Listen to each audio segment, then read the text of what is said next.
Right, on today's video, I'm going to be showing you this haunted mask that I've just finished repainting. This is actually for one of my mates and a customer. He brought it to his last tattoo session and just said, can I repaint it? And he showed me what he wanted.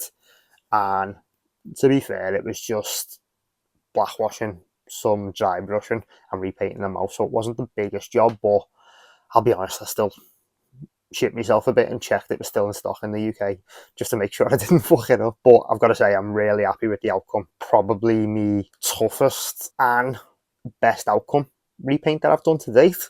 And I'll just go through what I actually did on the mask, because I was going to film it, but I just wanted to concentrate on getting it right with it not being my mask. I just wanted to make sure it was spot on, like.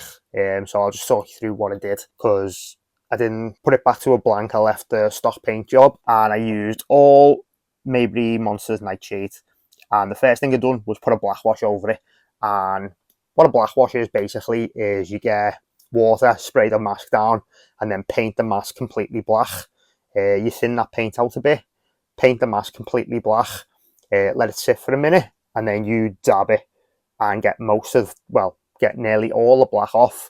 And what it does, it just gets into the sculpt, into the little cracks and crevices, and it really just brings out the sculpt. If you'd done that to every mask you own, you'd have a much better mask without putting any actual paint on other than the black wash, because it does just really bring out the sculpt perfectly. So I done that, and then I got this dead meat colour and just dry brushed brown wrath all along the bottom, some there, over the ears, and it is just mostly across the bottom really, and it does just act like an aged, rotted look really. And yeah, I think that's really effective, to be fair.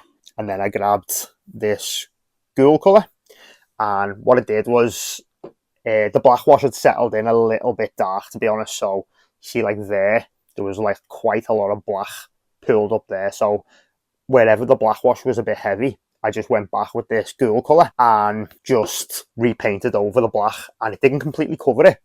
So you can just see the black sitting behind it. And again, it's just layers, man. It just adds a little bit more detail.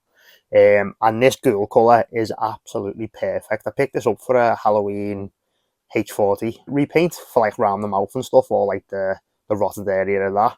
And that turned out to be absolutely perfect for the haunted mask. And then for the mouth, I mixed them two to get like that dark green colour for the lips. And then I mixed a black and red rum, because red rum, you can see there, it's like a really bright red, and I thought that was a bit striking for this mask really. So I just mixed the black and the red just to get like a darker tone. And then I used straight up creeping flesh for the teeth.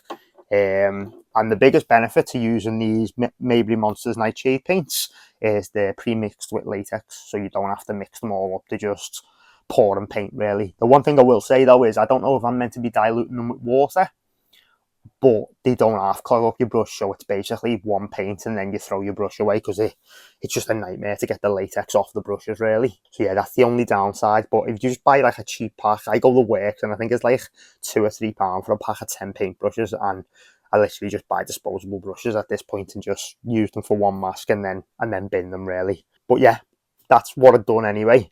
And I'll drop in the stock images now of that mask, and this is what it looks like stock. And you can see it's a good sculpt. Like, obviously I haven't fucking changed the sculpt, but it's a good sculpt, but it's just very monotone. It's really light green. The mouth is the worst part about it though, because the mouth just blends together. Like, it's a really light peach for the gums. The teeth aren't separated whatsoever, and the lips aren't the correct colour at all. So it kind of just blends together. So the mouth is the weakest part of this mask. But yeah, man, I'm just absolutely over the moon with how this looks. It's got a nice gritty look, and he sent me what he wanted it to look like. There's like a rehauler on eBay, and that was the kind of look he was going for. And I'll drop that picture in as well. And I don't think I've got too far off it, to be honest. I think maybe it's a little bit darker on my end, but honestly, I'm over the moon with it, to be honest. I'm fucking buzzing with it. It's easily my most successful repaint I've done And yeah, I'm just really happy with like the bottoms, like the brown dry brushes I'm buzzing with. And yeah, man, just all round, considering how fucking nervous I was, yeah, I'm buzzing with that. To be honest, it's turned out well better than I thought. So yeah, I also, on all my mask videos now, you will see fucked wall until I repaint that, because yeah, I done the black wash and I put a sheet up that side and then just turned the mask towards the fucking wall and sprayed paint everywhere like a dope. So yeah, but yeah, man, like I say, just absolutely over the moon with that. And considering now that mask comes stock, mate, I think that's a massive upgrade. But yeah, I'll leave it there anyway. I'm just really happy with how that went, and I might pick it up myself and repaint it and do a tutorial on it, because yeah, man, it's not the most challenging repaint, and the results you get are much better. But yeah, that's it really. I just wanted to show that. So yeah, nice one for checking the videos. If you did enjoy it, like it, subscribe to the channel, share it around. That'd be massively appreciated. And yeah, see you in the next one in a bit.